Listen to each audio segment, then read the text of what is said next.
எல்லாருக்கும் price Lord. நம்ம இன்னைக்கு எந்த மிஷினரி பற்றி பார்க்க போகிறோம் அப்படின்னா, யூன் அப்படிங்கிற ஒரு மிஷினரி பற்றி பார்க்க போகிறோம். அவரை வந்து பிரதர் யூன் அப்படின்னு சொல்லுவாங்க. அவர் வந்து பரலோகத்தின் மனுஷர் அப்படின்னு சொல்லுவாங்க. த ஹெவன்லி மேன் அப்படின்னு அவரை சொல்லுவாங்க. அவர் எப்படி ஆண்டவர் அறியாத ஒரு குடும்பத்தில் பிறந்து அவர் எப்படி ஆண்டவரை ஏற்றுக்கொள்கிறாரு, அப்புறம் தன்னுடைய வாழ்நாளில் அதிகமாக நேசித்த அந்த வேதாகமத்தை அவர் வந்து எப்படி பெற்றுக்கொண்டாரு அப்படிங்கிறத பற்றி தான் நம்ம இன்றைக்கி பார்க்க போகிறோம். யூனோட சின்ன வயசில் அவர் வந்து ஆண்டவரை ஏற்றுக்கொள்ளலை. அவர் வந்து எப்போ ஆண்டவரை ஏற்றுக்கொண்டார் அப்படின்னா, அவங்க அப்பா வந்து ஒரு நாள் மரணப்படுக்கையில் இருக்கும்போது,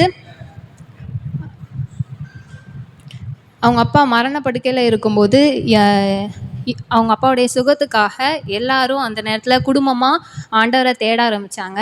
அப்போது தான் ஏசப்பா வந்து அவங்க அப்பாவுக்கு நல்ல சுகத்தை கொடுத்தாரு. அதுக்கப்புறமா தான் யூன் வந்து ஆண்டவரை ஏற்றுக்கொண்டார். அதுக்கப்புறமா அவங்க அம்மா ஏற்றுக்கொண்டாங்க. இப்படி அவங்க எல்லாருமே குடும்பமாக ஆண்டவரை ஏற்றுக்கொண்டதுக்கப்புறமா ஒரு நாள் யூன் என்ன பண்ணுறாருன்னா, அவங்க அம்மாட்ட கேட்குறாரு, அம்மா நான் வந்து வேதாகமத்தை நான் வந்து வாசிக்கணும். உங்களுக்கு தெரிஞ்ச ஏதாவது விசுவாசி இந்த கிராமத்தில் இருந்தாங்க அப்படின்னா நீங்கள் வந்து எனக்கு சொல்லுங்கள். நம்ம அவங்ககிட்ட போய் நம்ம வேதாகமத்தை வாங்கிட்டு வரலாம் அப்படின்னு சொல்கிறாரு. அப்போது அவங்க அம்மா என்ன சொல்கிறாங்கன்னா, எனக்கு வந்து இந்த கிராமத்தில் ஒரு தேவனுடைய மனுஷன் எனக்கு தெரியும். அவர்கிட்ட போய் நம்ம வந்து வேதாகமத்தை கேட்டோம் அப்படின்னா அவர் நம்மளுக்கு வந்து கொடுப்பாரு அப்படின்னு சொல்லி அவங்க அம்மா சொல்கிறாங்க. அவங்க வந்து யூன் வந்து எந்த தேசத்தில் இருக்காங்கன்னா, இந்த சைனாவில் தான் இருக்கிறாங்க. சைனாவில் ஒரு கிராமத்தில் இருக்கிறாங்க. அப்போது யூன் அவங்க ஃபேமிலியாக இருக்கிற அந்த கிராமத்துலேருந்து ஒரு 6 மைல் தொலைவில் தான் அந்த அவங்க அம்மா சொன்ன அந்த தேவ மனுஷர் வந்து அந்த இடத்துல இருக்கிறாரு. அப்போது ஒரு நாள் அவங்க அம்மாவும் யூனும் என்ன பண்ணுறாங்கன்னா, அந்த வயதான அந்த மனுஷனுடைய வீட்டுக்கு போகிறாங்க. அவங்க கிராமத்துலேருந்து கொஞ்சம் தள்ளி இருக்கிற அந்த கிராமத்துக்கு போய் அந்த வயதான மனுஷனுடைய அந்த வீட்டில் போய் நின்று கதவை தட்டி கூப்பிட்றாங்க. அப்போது அந்த வயசான மனுஷன் வந்து வெளில நின்று பார்க்குறாரு. பார்த்தா யாரோ பிச்சை எடுக்கிறதுக்காக தான் வந்திருக்கிறாங்க அப்படின்னு அவர் நினைக்கிறாரு. ஏன்னா அந்த அளவுக்கு யூனும் அவங்க அம்மாவும் வந்து ரொம்ப ஒரு பழைய ட்ரெஸ் போட்டு ஸ்லிப்பர் கூட இல்லாமல் ஒரு வசதி இல்லாத ஒரு பேக்ரவுண்ட்லேருந்து வந்த மாதிரி தெரியறதுனால அவர் அப்படி நினச்சிக்கிட்டாரு. அப்போ யூனோட அம்மா வந்து கேட்குறாங்க, உங்கள்கிட்ட வந்து வேதாகமம் இருக்குதுன்னு எனக்கு தெரியும். அதனால் நீங்கள் என்ன பண்ணுங்கள், உங்கள் வேதாகமத்தை எனக்கு வந்து கொடுங்க. நாங்கள் வந்து அதை கொஞ்ச நேரம் ஒரு பகுதியை நாங்கள் அதுலேருந்து வாசிச்சுட்டு ஒரு நகல் மாதிரி நாங்கள் எழுதி வச்சுக்கிறோம். அதை நாங்கள் வீட்டுக்கு போய் நாங்கள் அதை என்ன பண்ணிக்கிறோம், தியானம் பண்ணிக்கிறோம். எங்களுக்கு கொடுங்க அப்படின்னு அவங்க அம்மா கேட்குறாங்க. அப்போது அந்த வயசான மனுஷன் சொல்கிறாரு, என்கிட்ட வந்து வேதாகம்லாம் இல்லை. நீங்கள் வந்து என்ன பண்ணுங்கள், போங்க, இங்கே இருக்காதீங்க அப்படின்னு சொல்லி அனுப்பிடுறாரு. அப்போது எதுக்கு அவர் அப்படி சொல்கிறாரு அப்படின்னா, அவர்கிட்ட வந்து வேதாகமம் இருக்குது. ஆனால் அவர் வந்து அதை மறைச்சி வச்சுருக்காரு. எதுக்கு அப்படின்னா, சைனாவில் வந்து மாவோ அப்படிங்கிற ஒரு புக்கு, அது வந்து ரெட் கலரில் இருக்கும் அந்த புக்கை தவிர வேறு எந்த புக்கு அவங்க வீட்டில் வச்சுருந்தாலும் அந்த வீட்டில் உள்ளவங்கள என்ன பண்ணுவாங்கன்னா பனிஷ்மெண்ட் கொடுத்துருவாங்க. அவங்க வீட்டுக்கு எல்லாரையும் என்ன பண்ணுவாங்கன்னா, ஒரு கிராமத்தில் ஒரு காமனான ஒரு ஏரியாவில் எல்லாரையும் கூட்ட வர வச்சு அவங்கள வந்து ரொம்ப சித்திரவதை பண்ணி அவங்கள வந்து கொடுமைப்படுத்துவாங்க. அதனால அவர் என்ன பண்ணுறாருன்னா, பயந்து போய் தன் இடத்துல அந்த வேதாகமம் இருக்குது அப்படிங்கிறத அவர் வந்து மறைச்சி வச்சுருக்கேன் அப்படின்னு அவர் சொல்ல மாட்டார். என்கிட்ட இல்லை அப்படின்னு சொல்லி அனுப்பி விட்டுருவார். அப்படி இருக்கும்போது அந்த அந்த வயசான மனுஷன் என்ன சொல்லுவாருன்னா, என்கிட்ட வேதாகமம் இல்லை, நீங்கள் போய் என்ன பண்ணுங்கள், ஜெபம் பண்ணுங்க. இது வந்து பரலோகத்தின் புத்தகம் தானே இது. உனக்கு இந்த பரலோகத்தின் புத்தகம் உனக்கு வேணும் அப்படின்னா நீ என்ன பண்ணு, பரலோகத்தை நோக்கி கேளு, உனக்கு அந்த வேதாகமும் உனக்கு கிடைக்கும் அப்படின்னு சொல்லிடுவார். அப்போ யூனும் என்ன பண்ணுவாருன்னா, வீட்டுக்கு போய் அன்னைக்கு அவர் சொன்ன நாள்லேருந்து அவர் என்ன பண்ணுவார், தொடர்ந்து ஜெபம் பண்ணிகிட்டே வருவார். அப்படி அவர் ஜெபம் பண்ணிகிட்டே வரும்போது 1 மாதம் ஆச்சு. எந்த விதமான ஜெபத்திற்கும் எந்த விதமான பதிலும் கிடைக்கல. அவர் என்ன பண்ணார், மறுபடியும் அந்த வயசான அந்த மனுஷனுடைய வீட்டுக்கு போய் அவரை போய் மறுபடியும் கேட்குறாரு, நான் ஜெபம் பண்ண எனக்கு எந்த விதமான பதிலும் கிடைக்கல. நீங்கள் எனக்கு ஒரு வாட்டியாவது அந்த வேதாகமத்தை காட்டுங்க, நான் ஒரு வாட்டியாவது நான் அதை தொட்டு பார்க்கணும் அப்படின்னு ரொம்ப ஆசையாக கேட்குறாரு. ஆனால் அந்த வயசான மனுஷனுக்கு வந்து அந்த வேதாகமத்தை நான் மறைச்சி வச்சுருக்கேன் அப்படின்னு சொல்கிறதுக்கு கூட அவருக்கு வந்து தைரியம் இல்லை. அந்த அளவுக்கு அவர் வந்து இருந்தார். அந்த அளவுக்கு அவர் காணப்பட்டார். அப்படி இருக்கும்போது அந்த நேரத்தையும் அந்த வயசான மனுஷன் என்ன சொல்லுவாருன்னா, என்கிட்ட கிடையாது, நீ என்ன பண்ணு, இந்த வாட்டி நீ வந்து உபவாசம் இருந்து ஜெபம் பண்ணு, அப்போ உனக்கு வந்து கிடைக்கும் அப்படின்னு சொல்கிறாரு. எப்படி ஒரு சின்ன குழந்தை வந்து அவங்க பேரண்ட்டை வந்து ஒரு பொருளுக்காக அடம் பிடிச்சி கேட்குமோ, அதே மாதிரி நீ வந்து விடாப்பிடியாக நீ வந்து கேட்டுகிட்டே இரு, உனக்கு வந்து கிடைக்கும் அப்படின்னு சொல்கிறாரு. அப்புறம் அவனுக்கு வந்து எப்படி உபவாசம் இருக்கணும், எப்படி உபவாசம் வந்து ஜெபம் பண்ணணும் அப்படிங்கிறதையும் கூட யூனுக்கு வந்து சொல்லிக் கொடுப்பாரு. அப்போது யூன் என்ன பண்ணுவாருன்னா, வீட்டுக்கு வந்து அவங்க அம்மாட்ட சொல்லுவார், இந்த மாதிரி நான் உபவாசம் இருந்து ஜெபம் பண்ண போகிறேன், எனக்கு அதனால் நீங்கள் ஒவ்வொரு நாளும் எனக்கு ஒரு பவுல் அரிசி கஞ்சி மட்டும் எனக்கு தாங்க, எனக்கு போதும் அப்படின்னு சொல்லிடுவார். அவங்க அம்மாவும் அவனுக்கு அதை அவன் கேட்ட மாதிரியே கொடுப்பாங்க. யூன் என்ன பண்ணுவார்னா, ஒவ்வொரு நாளும் உபவாசம் இருந்து ஜெபம் பண்ணிகிட்டே வருவார் வேதாகமத்துக்காக. அவர் வந்து தன்னுடைய படுக்கைக்கு பக்கத்தில் ஒரு கல் இருக்கும், அந்த கல்லை தான் அவர் வந்து முட்டி போட்டு ஜெபம் பண்ணுவார். இப்படி அவர் வந்து 2 நாள் 5 நாள் ஜெபம் பண்ணலை, 100 நாள் அவர் வந்து உபவாசம் வந்து ஜெபம் பண்ணியிருக்காரு வேதாகமத்துக்காக. அவர் வந்து அப்படி ஜெபம் பண்ணிட்டு இருக்கும் போது சில நேரங்களில் அவருடைய உடல் சோர்வுனால, உடல் களைப்புனால என்ன பண்ணிடுவார்னா, அப்படியே தூங்கிடுவாராம் ஜெபத்திலேயே. அப்படி ஒரு நாள் அவர் வந்து உபவாசம் வந்து ஜெபம் பண்ணிட்டு இருக்கும் போது, ஒரு நாள் நைட் என்ன பண்ணிட்டாருன்னா அப்படியே தூங்கிட்டாராம். அப்படி தூங்கிட்டு இருக்கும் போது அவருக்கு ஒரு தரிசனம் வருது. அந்த தரிசனத்தில் அவர் என்ன பார்க்குறாரு அப்படின்னா, ஒரு மலை கிராமம் மாதிரி இருக்குது, ஒரு மலைக்கு மேலே அந்த கிராமம் இருக்குது. அந்த கிராமத்துக்கு இவர் வந்து போகிறாரு. எதை கொண்டு போகிறாருனா, கையில் வந்து ஒரு பழைய தள்ளு வண்டியை வந்து தள்ளிகிட்டே போகிறாரு. எதுக்காக அங்கே போகிறாரு அப்படின்னா, அந்த மலைக்கு வந்து அவருடைய குடும்பத்துக்காக ஜாமான்கள் வாங்கிறதுக்காக அவர் வந்து அந்த மலை கிராமத்தை நோக்கி போகிறாரு. அப்படி அவர் போகும்போது அவருக்கு ஆப்போசிட்லேருந்து ஒரு 3 பேர் வராங்க. அவங்க 3 பேர் வந்து ஒரு நல்ல ஒரு புதுசாக இருக்கிற ஒரு தள்ளு வண்டியை அவனுக்கு ஆப்போசிட்டில் தள்ளிட்டு வராங்க. அதில் 3 பேரில் ஒருத்தர் வந்து வயசான ஒரு ஆள் வராரு. மற்ற 2 பேர் வந்து நல்ல ஒரு வாலிபர்களாக இருக்காங்க. அப்போ யூனை வந்து அவங்க ஏத்தாப்பில் வரவங்க பார்க்குறாங்க. பார்த்தோன்னே அந்த வயசான ஆள் வந்து கேட்குறாரு, உனக்கு என்ன வேணும், உனக்கு எதுவும் வேணுமா, உனக்கு பசிக்குதா, உனக்கு சாப்பிட்றதுக்கு எதுவும் வேணுமா அப்படின்னு கேட்குறாரு. கேட்ட உடனே யூன் வந்து எந்த ஒரு பதிலுமே சொல்ல. அவருக்கு வந்து அழுகை தான் வருது. அவர் அந்த நேரத்தில் அவங்க முன்னாடி அழுதுடுறாரு. அப்புறம் அழுதுட்டு சொல்கிறாரு, என்னுடைய வாழ்நாளில் நான் தான் எல்லார்ட்டையும் போய் சாப்பாட்டுக்காக கேட்டிருக்கிறேன், யாரும் என்கிட்ட வந்து சாப்பாடு வேணுமான்னு கேட்டதே கிடையாது, ஆனால் நீங்கள் என்கிட்ட கேட்டிருக்கீங்க, ஆமாம் எனக்கு சாப்பாடு வேணும் அப்படின்னு சொல்லி அவர் வந்து சொல்லுவார். அப்போது அந்த வயசான ஆள் வந்து அவர் கூட இருக்கிற அந்த 2 வாலிபர்கிட்ட சொல்லுவார், ஒரு ரெட் கலர் பேக் ஒன்று இருக்கும், அந்த பேக் எடுத்து இவன்கிட்ட கொடுங்க அப்படின்னு சொல்லுவார். அப்போது அந்த 2 வாலிபர்கள் என்ன பண்ணுவாங்க, அந்த ரெட் கலர் பேக் எடுத்து யூன்கிட்ட கொடுப்பாங்க. அப்போ இந்த வயசான ஆள் சொல்லுவார், இதில் இருக்கிறது வந்து ஜீவாப்போ இதில் இருக்குது, இதை நீ வந்து போதும் அப்படிங்கிற அளவுக்கு உன்னால் திருப்தியாக சாப்பிடவே முடியாது, அந்த அளவுக்கு இதில் வந்து நிறைய இருக்குது இதில் அப்படின்னு சொல்லி அவன்கிட்ட கொடுப்பாரு. அப்போ யூன் என்ன பண்ணுவார்னா, அதை வாங்கி அதை திறந்து பார்ப்பார். திறந்து பார்த்து அதுலேருந்து ஒரு ரொட்டியை எடுத்து வாயில் வச்சு கடிப்பார். கடித்த அடுத்த நிமிஷமே அது வந்து ஒரு வேதாகமமாக அது வந்து மாறிடும். அப்போது இவருக்கு அந்த நேரத்தில் வந்த ஒரு சந்தோஷத்துக்கு அளவே இல்லை. அவ்வளோ ஒரு சந்தோஷமாக இருந்து அந்த வேதாகமத்தை வந்து அவர் அப்படியே சேர்த்து நினச்சிப்பார். அந்த நேரத்தில் அவர் வந்து ஆண்டவருக்கு நன்றி செலுத்துவார்.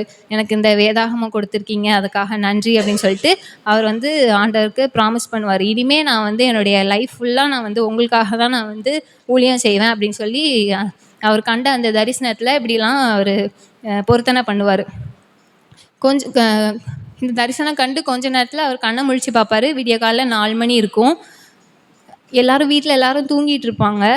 அப்போது இவருக்கு வந்து என்ன பண்ணுறதுனே தெரியாமல் சத்தம் போட்டு அழுவார். அழுது ஜெபம் பண்ணுவார், இயேசுவே என்னுடைய வேதாகமம் எங்கே அப்படின்னு அவர் வந்து சத்தம் போட்டு கேட்பார். இப்படி இவர் ரொம்ப சத்தம் போட்டு அழுதுட்டுருக்கதை வந்து அவங்க அம்மாவும் அப்பாவும் கேட்டுருவாங்க. கேட்டுட்டு இவனுக்கு என்னாச்சுன்னு தெரிலையே, எதுக்கு இந்த நேரத்தில் இவன் கத்திக்கிட்டு இருக்கிறான் அப்படின்ட்டு அவங்க அம்மா வந்து எந்திரிச்சு வந்து பார்ப்பாங்க. அப்போது அவங்க அம்மா கேட்பாங்க, என்னாச்சு உனக்கு அப்படின்னு கேட்டோடனே அவன் வந்து அவன் கண்ட தரிசனத்தெல்லாம் அவங்க அம்மாட்ட சொல்லுவான்.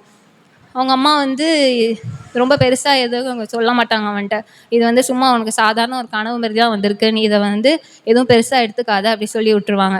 அவங்க அப்பா என்ன பண்ணுவாருன்னா, அவங்க அப்பாவுக்கு ஆல்ரெடி உடம்பு சரியாமல் இருக்கும், அதனால் அவர் தனியாக ஜெபம் பண்ண ஆரம்பிச்சிருவார். என்னுடைய வியாதி எனக்கு திரும்ப கொடுங்க, அதுக்கு பதிலாக இவனுக்கு நல்ல சுகத்தை கொடுங்க அப்படிங்கிற மாதிரி அவர் ஜெபம் பண்ண ஆரம்பிச்சிருவார். அப்போது யூனுக்கு வந்து ரொம்ப வருத்தமாக போயிடும், இவங்க அம்மா அப்பாவே எனக்கு சப்போர்ட் பண்ணலையே அப்படின்னு சொல்லிட்டு அவர் ரொம்ப அழுது ஜெபம் பண்ணிகிட்டே இருப்பார், என்னுடைய வேதாகமம் எங்கே அப்படின்ட்டு. அப்படி இருக்கும்போது அவருக்கு வந்து கதவு தட்டுற சத்தம் வந்து அவருக்கு கேட்கும். அவங்க ஃபேமிலியில் எல்லோரும் இருப்பாங்க. ஆனால் எல்லாருக்கும் கேட்காம யூனுக்கு மட்டும்தான் அந்த கதவு தட்டுற சத்தம் கேட்கும். சரி சத்தம் கேட்குதே அப்படின்னு சொல்லிட்டு கதவு கிட்ட போய் பார்ப்பாரு. யாரோ 2 பேர் வந்திருக்க மாதிரி தெரியும். அப்போது யூனுக்கு வந்து ஒரு நம்பிக்கை வருது. கண்டிப்பாக இவங்க வந்து வேதாகமத்தை தான் எடுத்துகிட்டு வந்திருக்கிறாங்க அப்படின்ட்டு அவர் என்ன பண்ணுவார்னா கேட்பார் அவங்ககிட்ட, நீங்கள் கையில் வச்சுருக்கிறது வந்து வேதாகமம் தானே அப்படின்னு கேட்பாரு. அவங்க சொல்லுவாங்க, ஆமாம் இது வேதாகமம் தான் அப்படின்னு கேட்பார்.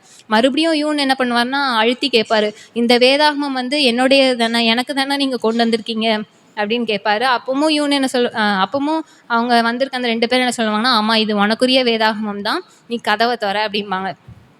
அப்புறம் யூன் என்ன பண்ணுவாருன்னா கதவை திறந்து அவங்க 2 பேரையும் உள்ளே கூப்பிட்டு அவங்ககிட்ட வந்து அந்த வேதாகமத்தை வாங்கும்போது தான் யூனுக்கு தெரிய வரும், அவங்க தரிசனத்தில் வந்த அந்த 2 வாலிபர்கள் தான் இப்போ அவர் வீட்டுக்கு வந்திருக்காங்க அப்படின்ட்டு. அதே மாதிரி அந்த 2 வாலிபர் கையிலையும் அந்த ரெட் கலர் பேக் இருந்துச்சு. அந்த ரெட் கலர் பேக்கை யூன் கையில் கொடுக்குறாங்க. யூன் அதை திறந்து பார்க்குறாரு, அதில் ஒரு வேதாகமம் இருக்குது. இவனுக்கு ரொம்ப சந்தோஷமாக இருக்குது. அந்த நேரத்தில் இவன் என்ன பண்ணுறாருனா வேதாகமத்தை தன்னுடைய மார்போடு அணைச்சி ஆண்டவருக்கு நன்றி செலுத்தி அந்த நேரத்தில் ஆண்டவர்கிட்ட அவர் வந்து ஒரு பொருத்தனை பண்ணுறாரு. இவ்வளோ நாள் எனக்கு இருந்த இந்த வேதாகத்து மேலே இருந்த இந்த பசியை நான் வந்து எப்பொழுதுமே நான் வந்து காத்து கொள்ளுவேன் அப்படின்னு சொல்லிட்டு ஆண்டவருக்கு அந்த நேரத்தில் பொருத்தனை பண்ணி அதை சந்தோஷமாக அவர் வந்து ஏற்றுக்கொள்கிறாரு. எந்த அளவுக்கு அவர் வந்து வேதாகமத்தை தன்னோடு வச்சுருந்தார் அப்படின்னா, அவர் சாப்பிடும்போதும் சரி, எங்கே வேலைக்கு போனாலும் சரி, இல்லை எந்த ஒரு காரியத்துலேயும் அவர் வந்து வேதாகமத்தை தன்னோடு தான் வச்சுருப்பாராம். தன்னுடைய சரீரத்தோடு தான் அவர் வந்து சேர்த்தே தான் வச்சுருப்பாராம். அவருக்கு வந்து இதில் என்னென்னா யூனுக்கு வந்து 3rd ஸ்டாண்டர்ட் வரைக்கும் தான் யூன் படிச்சிருக்காரு. அதுக்கு மேலே அவர் படித்ததில்லை. அதனால் அவருக்கு வந்து வேதாகமத்தில் உள்ள கடினமான அந்த வார்த்தைகள்லாம் அவருக்கு வந்து வேதாகமத்தில் உள்ள கடினமான அந்த வார்த்தைகள்லாம் அவருக்கு வந்து எப்படி சொல்கிறது, எப்படி அதை வாசிக்கிறதுன்னு தெரியாதனால அவர் என்ன பண்ணுவார்னா ரொம்ப கஷ்டப்படுவார். அதனால் அவர் கூடயே அவர் வந்து சொல் அதிகாரம் அப்படின்னு ஒன்று வச்சுருப்பார். அதை வச்சு தான் அவர் வந்து பைபிளை வந்து அவர் ரீட் பண்ணுவார். அப்படி இருக்கும்போது யூன் என்ன பண்ணாருன்னா ஒவ்வொரு நாளும் ஆண்டோடைய வார்த்தையை வந்து வாசிக்க ஆரம்பிப்பார். அவர் வந்து எவ்வளோ சீக்கிரம் அவர் வந்து வேதாகமத்தை ஃபுல்லாக வாசித்து முடித்தார் அப்படின்னா 2 வாரத்தில் ஆதி ஆகமத்துலேருந்து வெளிப்படுத்தல் வரைக்கும் வாசித்து முடிச்சிட்டாரு.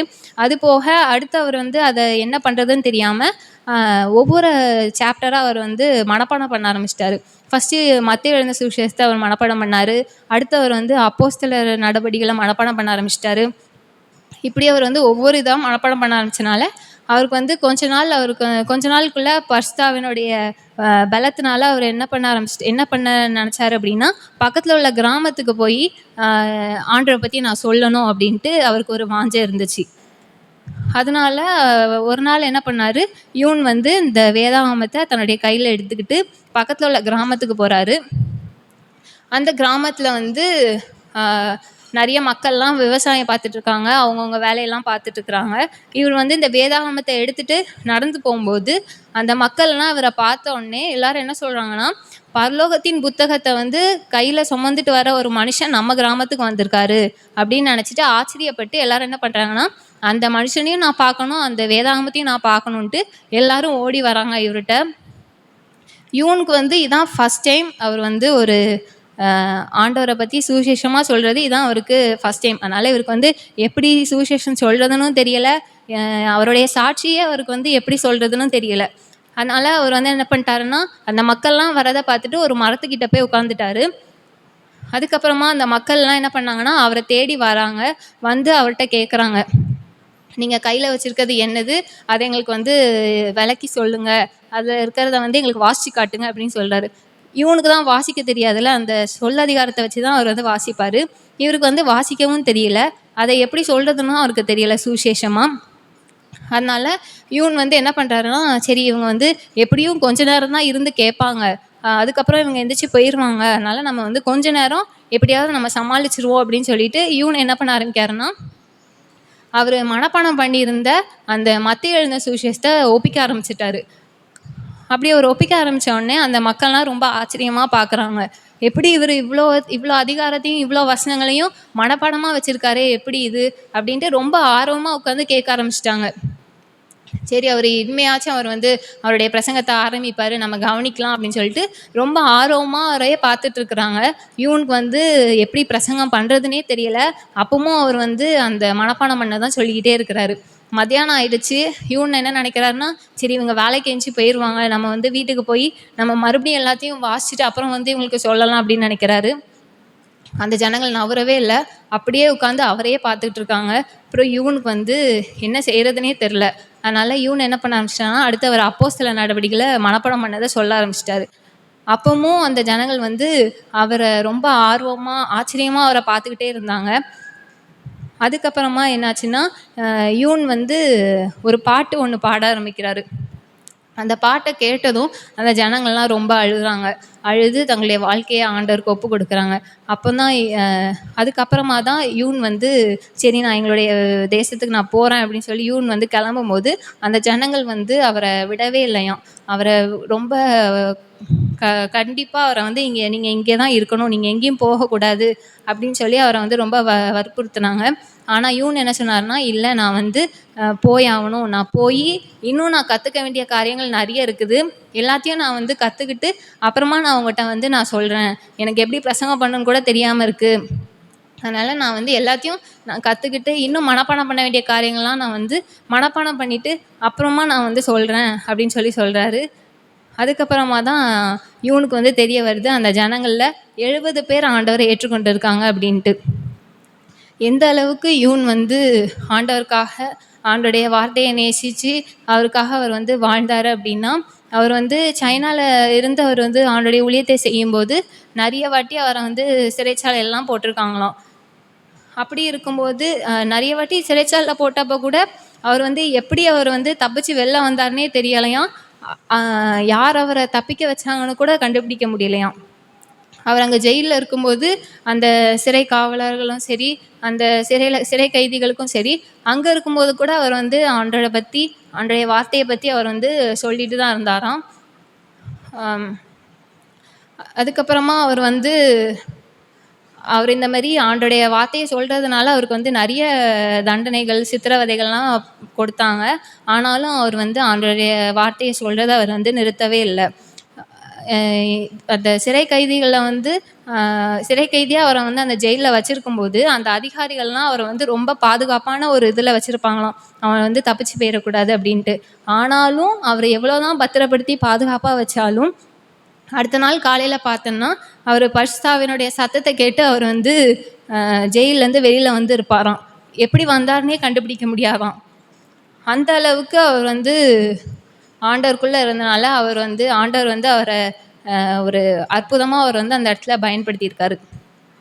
இதுலேருந்து என்ன தெரியுது அப்படின்னா, நம்மளுடைய வாழ்க்கையிலையும் நம்ம வந்து எந்த அளவுக்கு ஆண்டோடைய வேதத்தை நம்ம வந்து பயன்படுத்துகிறோம் அப்படிங்கிறத நம்ம வந்து யோசித்து பார்க்கணும். அதுக்கப்புறமா நம்ம வந்து ஆண்டோடைய வேதத்து மேலே நம்ம வந்து எவ்வளோ பற்றுள்ளவர்களாக இருக்கிறோம் அப்படிங்கிறதையும் நம்ம வந்து நினச்சி பார்க்கணும். ஏன்னா இப்போ நம்ம வந்து இவ்வளோ சுயாதீனமாக நம்ம வந்து நம்ம கையில் இந்த வேதாகமம் இருக்குது, நம்ம வந்து எவ்வளோ தைரியமாக இதை நம்ம வந்து யூஸ் பண்ணுறோம். ஆனால் பைபிளில் ஒரு வசனம் இருக்குது, ஆமோஸ் 8:11 ஆண்டோடைய வார்த்தையை வந்து கேட்க கிடைக்காத காலங்கள் வரும் அப்படின்னு போட்டிருக்கு. அப்போது அந்த நாட்கள் வர்றதுக்கு முன்னாடி நம்ம வந்து ஆண்டோடைய வார்த்தைகளை நம்ம வந்து எவ்வளோ மனப்பாடம் பண்ண முடியுமோ அவ்வளோ மனப்பாடம் பண்ணி, எவ்வளோ தூரத்துக்கு நம்ம வந்து ஆண்டரை பற்றி மற்றவங்களுக்கு சொல்ல முடியுமோ அந்த அளவுக்கு நம்ம வந்து சொல்லணும். நான் வந்து ஒரு கொஸ்டின் உங்களுக்கு முன்னாடி வைக்கிறேன். நம்ம வந்து நம்ம கையில் இருக்கிற இந்த வேதாகமத்தை வந்து நம்ம எந்த அளவுக்கு பயன்படுத்துகிறோம் அப்படிங்கிறத வந்து நம்ம யோசித்து பார்க்கலாம். ஏன்னா ஒரு சேயிங் ஒன்று இருக்குது, if you carry the Bible will carry you அப்படின்னு ஒரு இது இருக்குது. அதனால் யோசித்து பாருங்கள். தேங்க்யூ.